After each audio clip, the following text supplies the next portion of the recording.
Thank you, Mr. Chair. AB 1606 is the Developmental Services Trailer Bill. It would include various statutory changes, including provisions to allow current developmental center employees to begin the vendorization process for community service, rate adjustments to provide for recent minimum wage adjustments within specified community service providers, a new alternative residential model rate to reflect 4-bed residential models, additional reporting requirements for both community services and developmental services, as well as some cleanup and technical issues and clarification related to recently enacted special session provisions. A couple of highlights for the committee include that we are including an exemption from the prohibition for current developmental center employees as they seek vendorization for a regional center to provide community-based services. We think that this is necessary as we transition into a community service-based model. Rate adjustments to reflect the state's minimum wage. We're providing $21.2 million total funds, $12 million of which are general funds, to authorize the rate adjustments reflected in minimum wage increases authorized earlier this year, which provide a series of scheduled increases depending on economic and budgetary conditions. We are providing $186.2 million in reimbursement rates associated with the general fund appropriations, also within the second extraordinary session for community-based services. We're also, one of the conference compromises involved requiring DDS and DHCS to coordinate the transition of healthcare services for Medi-Cal eligible consumers transitioning from a developmental center into the community. Additionally, there was a legislative proposal to specify and limit exceptions on the use of seclusion and restraints in enhanced behavior support homes, which are currently under development to provide community residential services for consumers with challenging behavioral needs. Additionally, there were a legislative proposal which would require an update in the 2017-18 May revision regarding the provision of crisis services following the closure of developmental centers and options to expand the community state staff for that purpose. We've also included $300,000 general fund, which would require the development and implementation of a plan to monitor and improve the quality of community-based services through the use of a performance dashboard. With that, we're happy to answer any questions. Thank you, Ms. Costa. As we continue to pursue this transition from our developmental centers to our regional centers, something that was hard to even discuss just a few years ago, but we have some experience now and we know that we can do it. We can do it thoughtfully, both with regard to the families impacted and the client base that will be receiving services in the community, and we know that we can deliver better services and provide better opportunities for life fulfillment and experience at the community level as well. But it, of course, has to be done right. So I wanted to ask if you could, for those who are in our system, what is additional in this trailer bill that will help smooth the transition for them? There was mention, of course, of the performance dashboard for community services for one. And then also the other side of the equation is for those employees of our regional center, of our developmental centers, who will have opportunities to pursue employment at our regional centers, but there are, of course, no guarantees. Want to talk about how both sets of populations will benefit from this trailer bill. And maybe we can start with, what is the size of our population of employees in our developmental centers? Teresa Calvert with Department of Finance. There's over 4,000 developmental center employees. There will be closures of the Sonoma, Fairview, and general treatment area of the Porterville Developmental Center, but even after those closures, the secure treatment area of Porterville will remain, as well as a community-run center in Canyon Springs that will also continue operation even after the closure. So not all of those employees will be. So that 4,000 figure will be reduced to approximately?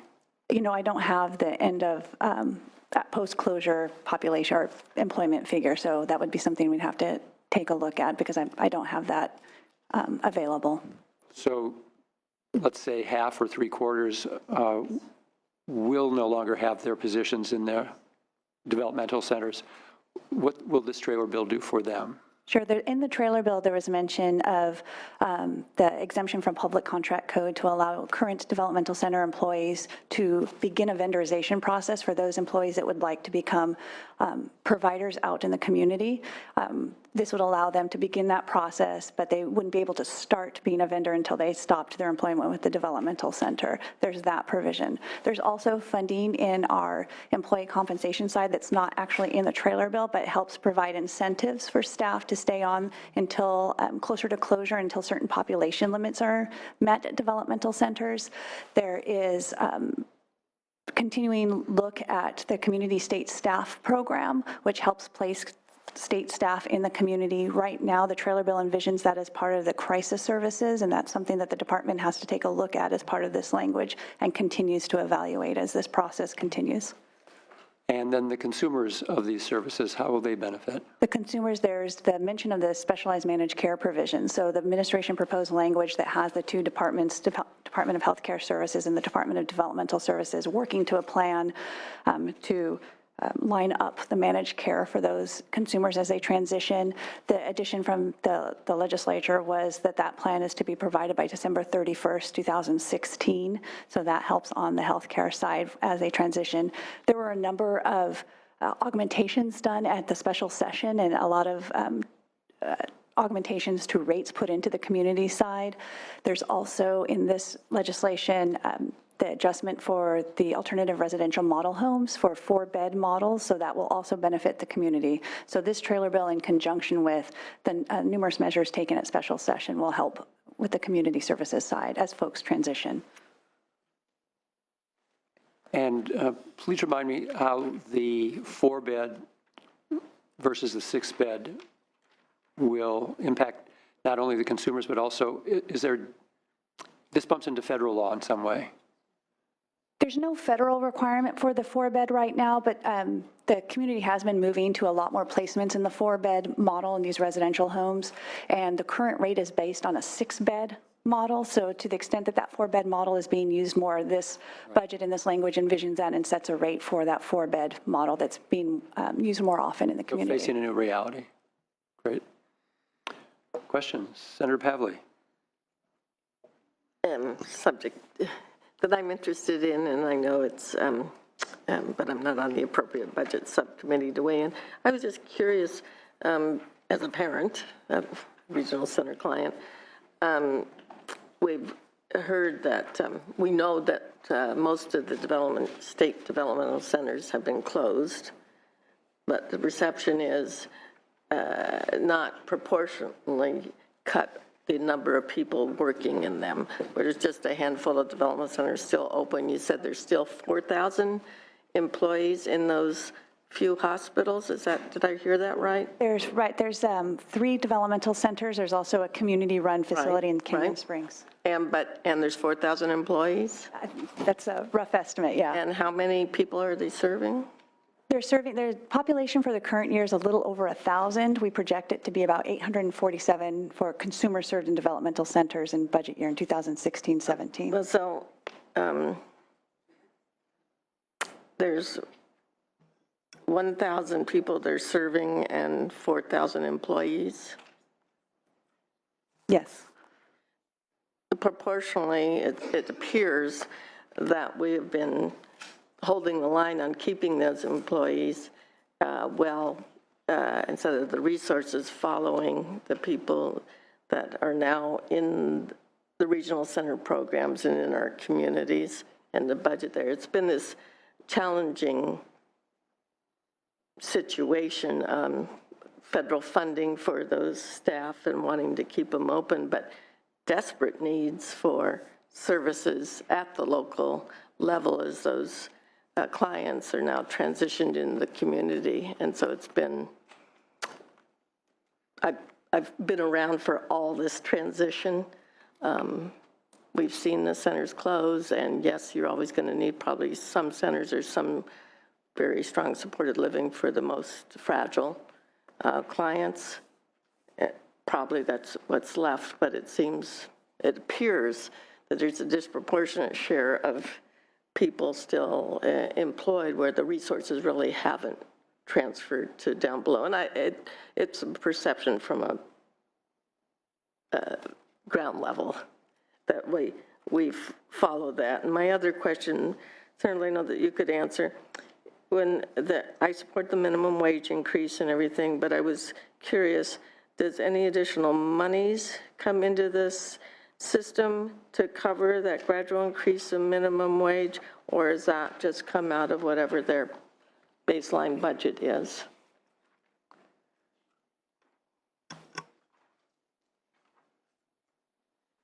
There is additional funding for minimum wage specifically, and this is the same. Will it go up?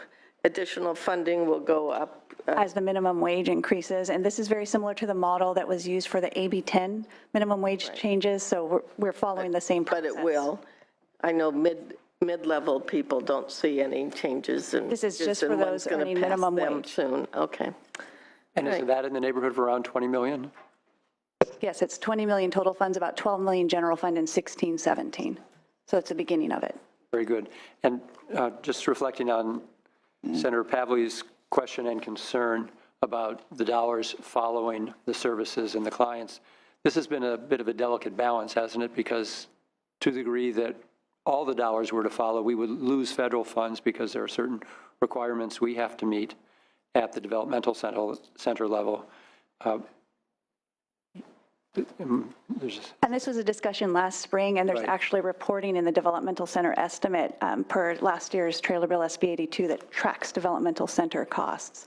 So that's something that might be more information as to a little bit more tracking on the developmental side of costs. And we long ago resolved the debate over whether or not the regional centers had been starved for funds to keep their infrastructure alive and well, and we did take a good step forward with regard to the funding through the MCO.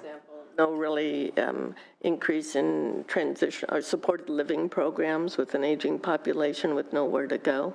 That'll add to your homeless problems. So it is a real issue. I know some former Assemblymember Dion Aaron in the audience who authored the original bill, and I haven't talked to her recently on this, but I can't imagine we thought 10, 12 years ago, whenever it was, that we'd still be having this sort of discussion of the resources following this population into the communities, and yet we're unable to serve them as well as we would like.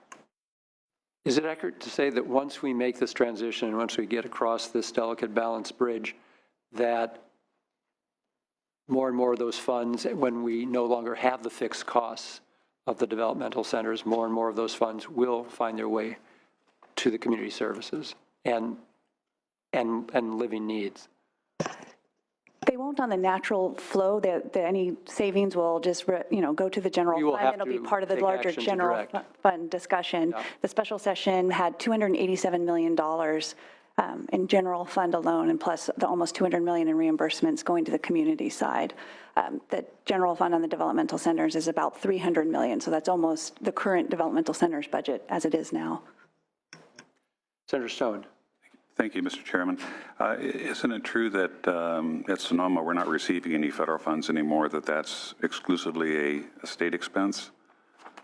For the units in question, there were 7 intermediate care facility units, and that is accurate. We found out after May revision that the federal funding was going away for those particular units at Sonoma. Right, and so that's certainly incentive for us to try to meet the governor's expectations and have appropriate transitioning, if you will, out of that center into the community. And I want to applaud the administration for the thoughtful transition, and especially with the employees that do a miraculous job in taking care of some of the most severely disabled people that we have in the state of California.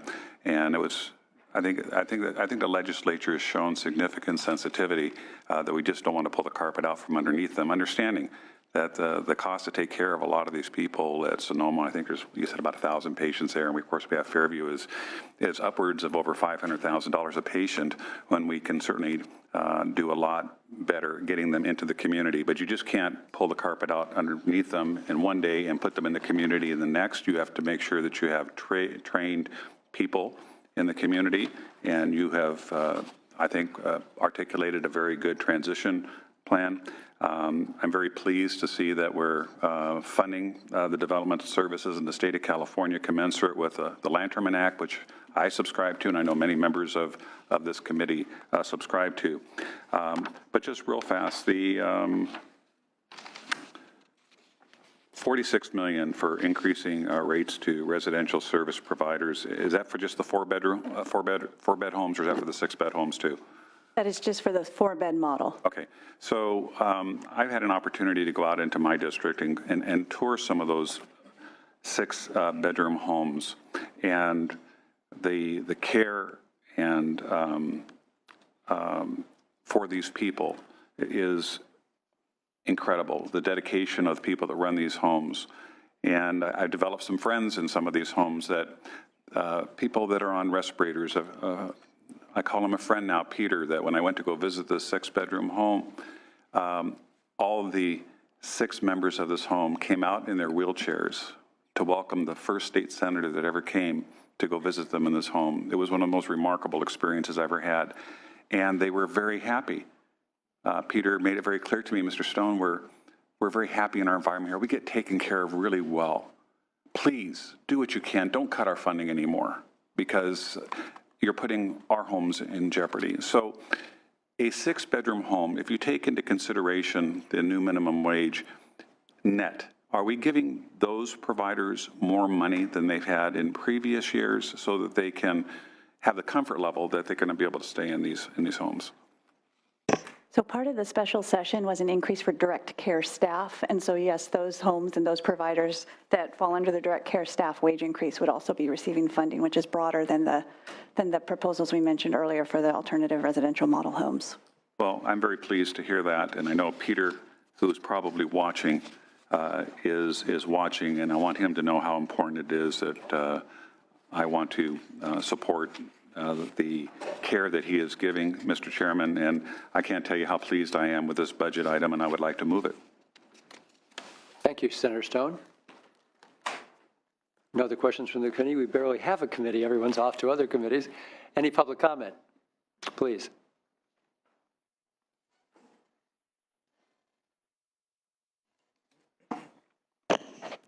Chairman Leno, members of the committee and distinguished staff, Rick Rollins, parent of a child with a developmental disability and now longtime legislative advocate in developmental disabilities issues. I'm saddened today to be here, Senator Leno, because I recognize this is probably the last opportunity I'll have publicly to thank you for your career here in the legislature in supporting people with developmental disabilities. Your work in the Assembly and in the Senate has been remarkable. You've been with us through the bad times and through the success of the MCO this year. And on behalf of myself and the 300,000 people that our system serves, and every service provider and every person that's involved in the developmental disabilities system, we want to thank you from the bottom of our heart for your outstanding career. You may not physically be here next year, but you'll always be with us. Thank you, Mr. Rollins. That's very generous. Appreciate it. We'll take more public comment like that if there's any.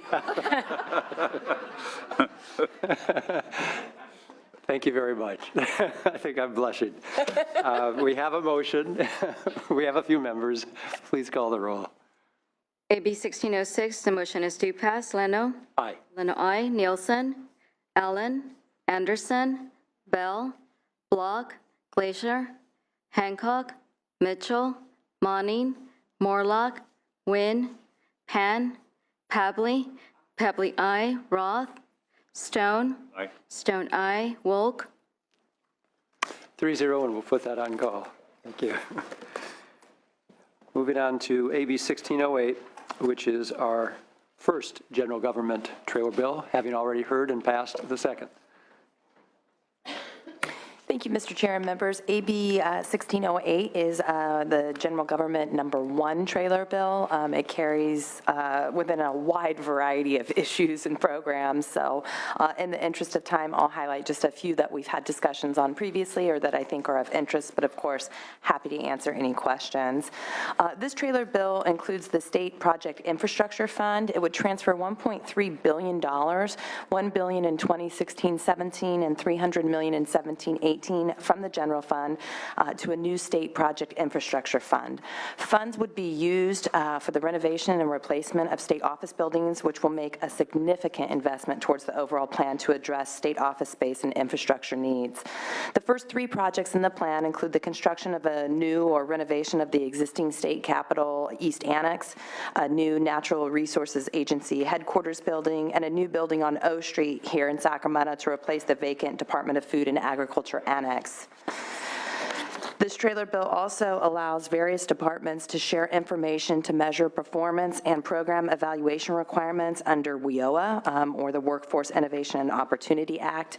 These changes address data shortage sharing gaps and legal barriers that can impede reporting requirements detailed under WIOA.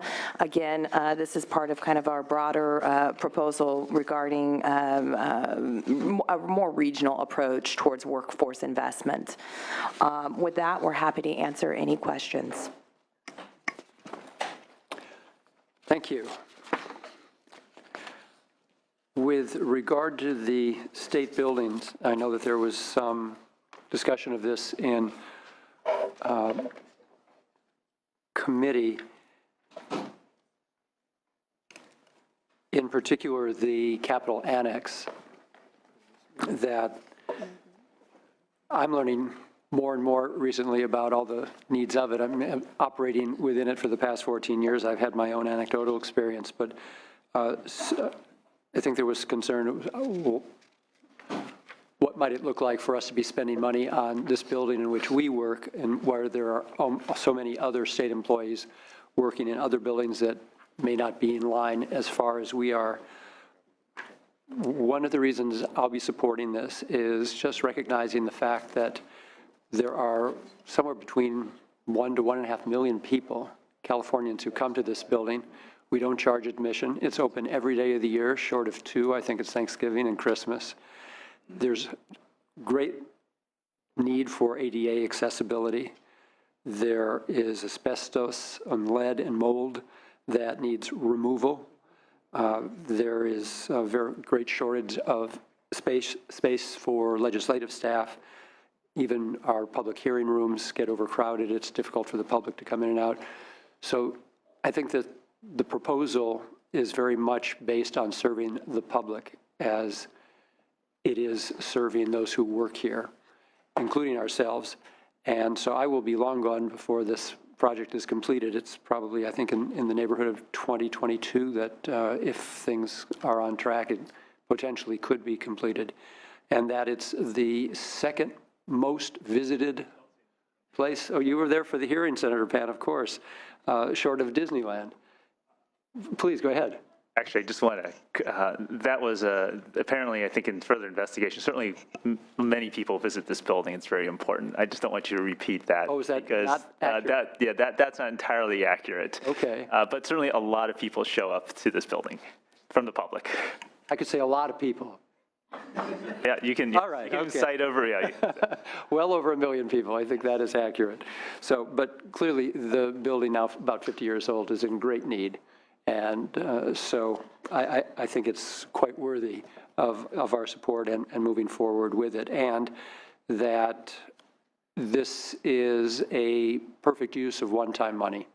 And that's very consistent with the governor's entire budget philosophy. But we are, as a result of the good fortune of our recovering economy, front page news today, now not the 8th largest economy on planet Earth, the 6th largest economy, having surpassed France and Brazil. There have been benefits to that growth, and some of that benefit is in one-time funds for one-time purposes, which would be a capital project such as this building, and that we would be saving upwards of over $1 billion in debt service by not using general obligation bonds for this, or even lease revenue bonds for that matter. So I think it makes great sense. Any other questions for Ms. Costa? Yes, Senator Stone. Thank you, Mr. Chairman. Can you just articulate why, at this point in time, you feel we need to have a new Department of Fiscal to house the state's IT system? And can you tell us about the deletion of the labor regulatory caps to permit future fee increases, which could make the building plans more expensive? I see my colleague, Mr. Stern, is joining me, Senator Stone. Thank you. Sorry if my back's to you. So the question about why we're creating a Department of Fiscal? Yes. So as part of the Financial Information System of California, a very large IT project that's been underway for many years, it's at a point now with the project where we're operationalizing it more permanently. And currently, the Department of Fiscal operates what's known as the Fiscal Service Center. And what the trailer bill does is really just make a name change from the Fiscal Service Center into a formal Department of Fiscal that would be housed under the Government Operations Agency. But you're going to be adding more employees. Was it 274 new positions to this department? Gradually, we'll be ramping up as the project comes to a conclusion, as well as ramping down the project staff. And how many staff members do you have now that work in the existing department? You have to give me a second here. So the 16-17 budget has 209 folks on the department side, on the Fiscal Service Center, and then the project side is 143, so about 350 employees, and that will ratchet down to about 70 employees by 2019-20. And then, Mr. Chair, with a capital improvement plan like this, $1.5 billion, is this the 1.3 billion? Actually, it's been reduced to 1.3. Okay. Is that authority given to the administration typical of a project of that size without little legislative oversight, or is Completely this? reasonable question to ask specifically because there is a continuous appropriation, Yeah. which we are always skeptical of, and the LAO is always advising us to keep eyes wide open. But I'd ask Ms. Costa if you wanted to address that, because I think there have been some protections put into the trailer bill. If you could address that, please. Sure. Chris Leaf, Department of Finance. So for the state office buildings piece, there are a number of check-ins built into the process. So before the administration can spend money on planning from this fund, there's a notice required to the legislature.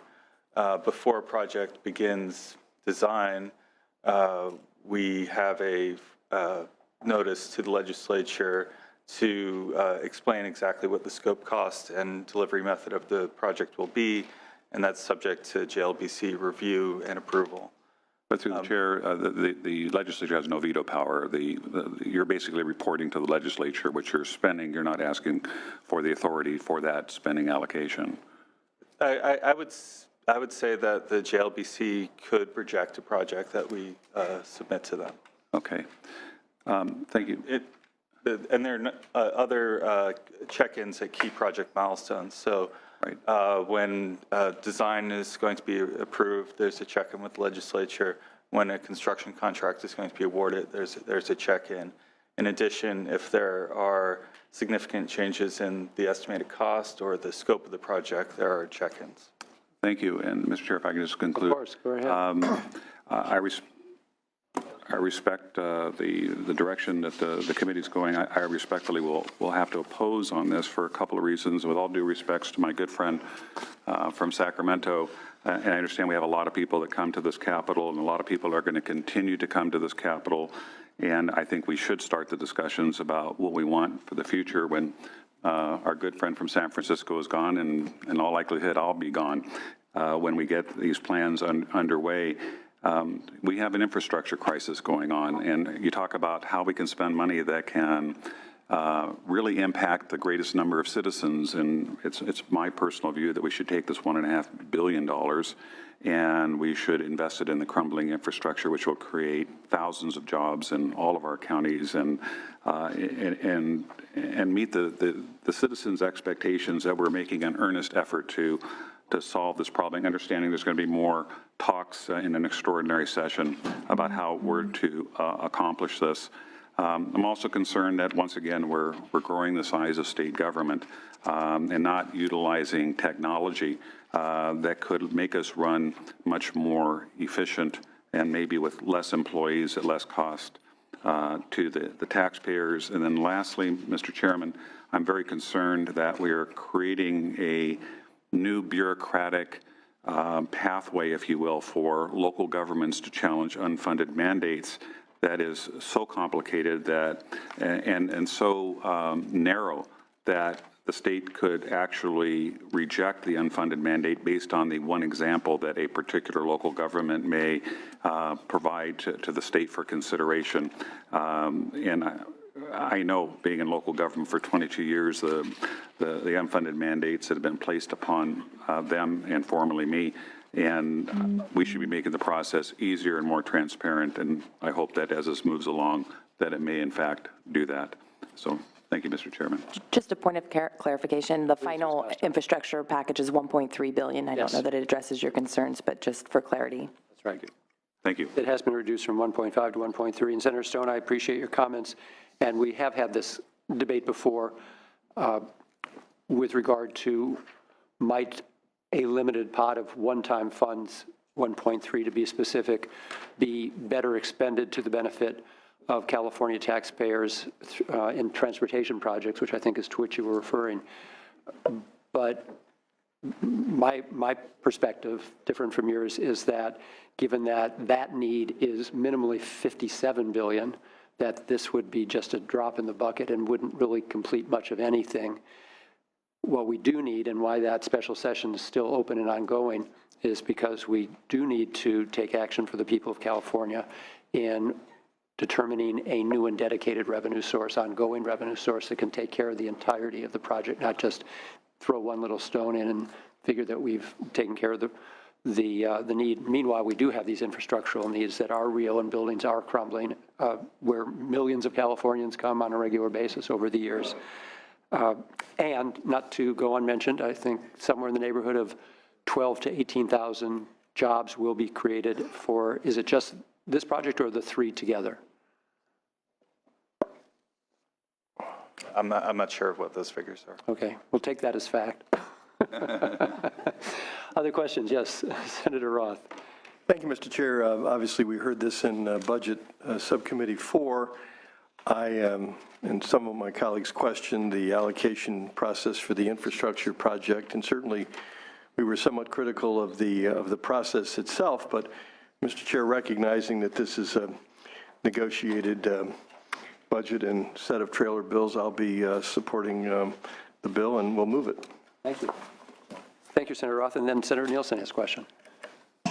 I also have some reservations. I compliment the governor on establishing some concern about Sacramento area. Years ago, I actually represented the Capitol and its environs and was on, I don't know what they call it now, the Capital Area Commission or whatever it is. A representative from here sits on that commission. I don't even know if it still exists. But there are indeed needs here, most assuredly for the Capitol. But I am not comforted by the, quote, checks and balances that have been suggested here. Unless I saw the actual language and could read it, then I'm not comfortable enough that the legislature really will have what I would consider sufficient control over its destiny of the building that it works in and its staff works in. So I'm not real comfortable with that. I'm certainly not comfortable with the removal of the fee caps in these various industries. That just is an invitation and an assurance, a guarantee that those fees are just going to incessantly go up and up and up. And I'm very particularly concerned about the mandates on local government. There is no question in my mind, there is only one reason for this provision, and that is to ensure those mandates do not get paid on local government. For decades, that has always been an issue. This is for sure only there to make it harder for local government mandates to get spent. That is sufficient for a no vote for me. Thank you, Senator Nielsen. Colleagues, any other questions from the committee? And do we have any public comment? Senator Roth. Senator Pan, sorry. Thank you. Thank you very much, Mr. Chair. I appreciate the work that's gone into this. I know that I want to thank Senator Roth for his leadership. We debated some of the issues, particularly I know it was mentioned previously about IT. I know someone looked at fiscal and said, well, you're creating a new department, but actually this is our effort to better implement IT and actually improve efficiency and reduce costs in state government. I know that I and my colleagues have ask questions about how this will eventually lead to actually lower staffing needs and greater efficiency in our state government. So I do want to recognize that in this. And also just briefly, when we're talking about the infrastructure, and I understand some of the criticisms about the amount of legislative oversight, I would also point out that the departments in which we're talking about building the new buildings, those people, that's going to be food, I understand food and agriculture and natural resources. I mean, they're also the people who are doing the work to be sure that businesses and others can, be successful and still protect the people of California. And if they don't have appropriate work settings, that work just gets slowed down, and that harms our economy as well. So we want, having seen some of those buildings, I appreciate that we're going to do this not just for the people who are working in those buildings, but actually for the people they're serving, and that's the people of California. And so that's why this is so important. Thank you. Yeah, that's real. I'd be in every precinct.